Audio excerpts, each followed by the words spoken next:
Oi, gente, tudo bem com vocês? Aqui quem fala são as estudantes Débora de Alexandre, Cecília Betá, Manuela Colli, Mariana Becker e Ciane Beck.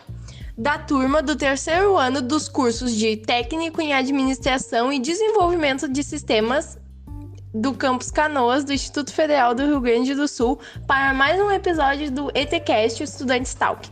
Nosso tema de hoje será de movimentos estudantis sob a orientação do professor de Sociologia Cláudio Leite. Bom, então vamos começar esse papo logo, porque a gente está ansiosa para falar com vocês. Bom, o movimento estudantil é uma forma de organização política protagonizada por estudantes das mais diversas faixas etárias. Apesar dessa diversidade etária, o movimento estudantil é formado principalmente por alunos do ensino médio e por alunos das universidades. Porém, isso não significa que outros alunos, sejam mais velhos ou mais novos, não possam entrar para movimentos estudantis também ou participar deles além deles. Além disso, a participação nesse movimento pode ou não estar vinculada com partidos políticos. Isso significa que existem movimentos estudantis relacionados a partidos políticos, tanto de esquerda quanto de direita, mas também existem aqueles que são autônomos. Num sentido mais amplo, é uma força jovem com um espírito libertário de luta por demandas sociais para fazer justiça e a equidade dos povos. Não defende as ideologias imperialistas nem os regimes totalitários, só buscando melhoria social e política de uma nação, trazendo uma importância muito grande para os movimentos sociais. Um dos principais movimentos estudantis, lembrado ainda por muitos brasileiros hoje em dia, foi o Caras Pintadas, o qual foi realizado por milhares de estudantes que saíam pelas ruas vestindo camisetas pretas e com seus rostos pintados de verde, amarelo e preto, pedindo pelo impeachment do atual presidente na época, Fernando Collor.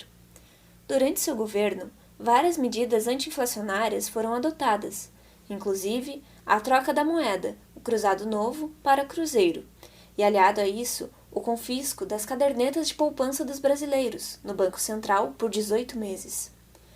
Não apenas pessoas, mas também empresas acabaram sendo afetadas pela medida, que apenas piorou a situação econômica do Brasil, provocando uma queda nas vendas e também o aumento do número de desempregados.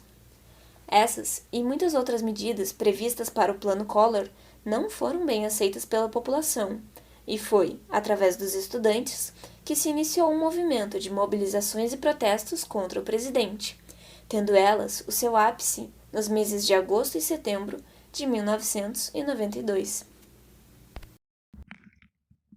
O movimento Caras Pintadas foi uma das maiores mobilizações brasileiras e foi um movimento estudantil. A primeira reunião de estudantes aconteceu em 29 de maio e chamou a atenção da mídia pelo grande número de pessoas, o forte engajamento político dos participantes e a forte rejeição ao presidente da época. De acordo com dados da Fundação Getúlio Vargas, em São Paulo e no Rio de Janeiro, a União Nacional dos Estudantes, a UNE, e a União Brasileira dos Estudantes, UBS, foram as principais entidades responsáveis por articular os mais de 10 mil jovens que participaram destes protestos. Essas manifestações tiveram continuidade por todo o mês de setembro, até que em 2 de outubro, Collor finalmente foi colocado frente à abertura de um processo de impeachment no Senado. No dia 29 de dezembro de 1992, o presidente do Brasil renunciou ao cargo.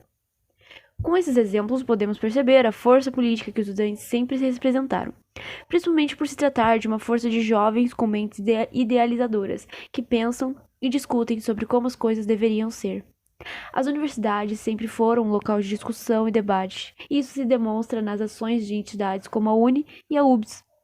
Apesar dos movimentos estudantis já existirem há bastante tempo, atualmente se mostra mais do que necessário a manifestação de estudantes quanto à precarização do ensino público e o direito de ensino de qualidade a todos.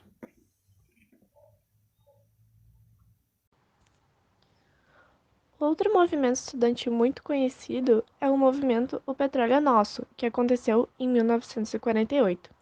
Esse slogan, O Petróleo é Nosso, tornou-se o nome da campanha pela nacionalização da extração desse combustível. Essa campanha foi amplamente apoiada e protagonizada pela União Nacional dos Estudantes, a UNE, além de ter mobilizado também outros grupos sociais, como militares e jornalistas. A campanha materializou a emancipação econômica do Brasil a partir da nacionalização da riqueza natural, assim como sua própria exploração pelo Estado. Bom, com o exemplo que a Mari deu sobre o movimento estudantil com o slogan "O petróleo é nosso", quais que foram os resultados que surgiram a partir dele? Durante essa época, no Congresso Nacional, a União Democrática Nacional, a UDN, deu a ideia de criar uma empresa brasileira do petróleo, que teria um monopólio estatal, né, que seria onde só a empresa poderia atuar na área de extração do petróleo sem concorrência. Enquanto isso, a União Nacional dos Estudantes, a UNE, e o Centro de Estudos e Defesa do Petróleo e da Economia Nacional estavam se manifestando nas ruas contra a exploração estrangeira do petróleo brasileiro em qualquer das fases de produção. E com tudo isso, o Vargas, que era o presidente na época, ele cedeu a essas influências e começou a defender o monopólio estatal da Petrobras. Em setembro de 1952, foi aprovado na Câmara dos Deputados o projeto de criação da Empresa de Petróleo Brasileira, a Petrobras, que iria explorar monopolisticamente todas as etapas de produção do petróleo aqui no Brasil. Falando assim, até parece que foi mil maravilhas. Mas aí você sabe o que aconteceu? Os senadores eles fizeram adições a essa proposta de lei. E nessas adições estava a possibilidade de a exploração do petróleo, que agora era nacional, ser feita totalmente com investimentos estrangeiros. Só pode ser brincadeira, né? Então, com isso, o projeto voltou de novo para a Câmara dos Deputados e todas essas adições absurdas do Senado foram negadas, só que com duas regalias. A primeira é a permissão de manutenção das refinarias estrangeiras que já existiam aqui no Brasil, e a segunda é a possibilidade da distribuição do petróleo ser realizada por particulares nacionais e estrangeiros. A situação de hoje que o Brasil está em relação à educação é algo triste de se ver. Nós, como estudantes do Instituto Federal, já tivemos as nossas verbas cortadas no ano de 2019, o que obviamente afetou muito a todos. Durante a pandemia da Covid-19, muitas pesquisas científicas foram realizadas, principalmente em universidades federais, mas o governo continua cortando, congelando ou até bloqueando as verbas destinadas para pesquisa. A educação é capaz de transformar o mundo, mas é muito difícil continuar se esforçando em um país onde a educação é vista como algo banal.